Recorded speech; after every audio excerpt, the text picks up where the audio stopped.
Hello Commanders, and welcome back to one more installment for this round of Wicker Colossus. We are going to do some scientific testing, and no animals were harmed in the filming of this episode. If you like what you see here, please do like. Also, it helps me tremendously if you subscribe, and if you want notifications when I drop new videos, hit that notification bell. Also, if you have any comments, please feel free to leave them below. I do my best to respond to all of them. So what we're working with here, we have two different layouts that I've set up, and we are on the Wicker Colossus. We have a Wraith-centric layout and a Hound-centric layout. Now, the key differences between these is just the units. We've had to put force resistance on just because we have the plague bearers in the back. Those are just to fill in the unit gap and try to maximize that Warhorn, just to show you what each group is capable of doing. The Wraiths don't need the force resistance, but the plague bearers do, and that's why I had to spend one on it. Just so you can see, the Wraiths, and these are the key differences between the two groups, is the power stones. Everything is level 10. So for power stones, I have a lot of damage 2s, a couple of damage, or 1 damage 3, and 2 thunder strikes. So factor that into your calculations for whatever you think that is worth. I am not going to disable these power stones just because I'm always short on them. The plague bearers all have slow and no damage increase whatsoever. Their only job is just to add numbers for Primal Warhorn, just to see how that affects the Wraiths and the Warhounds. So that's the Wraith build. Then for the Warhound build, we have damage 3 on 2 of them actually. I did not include the one with damage 3 there on the bottom, apparently. So we have 2 damage 3s, 3 damage 1s, and 1 damage 2. So it would have been better if I had switched out that one Warhound.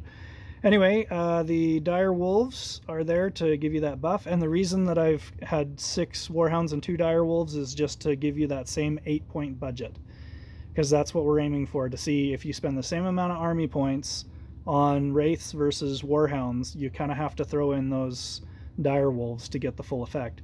So Dire Wolves have damage 2, and again, the Plague Bearers are all the same. There's no difference between the two builds. Okay, so I'm going to go ahead and show you what we did here.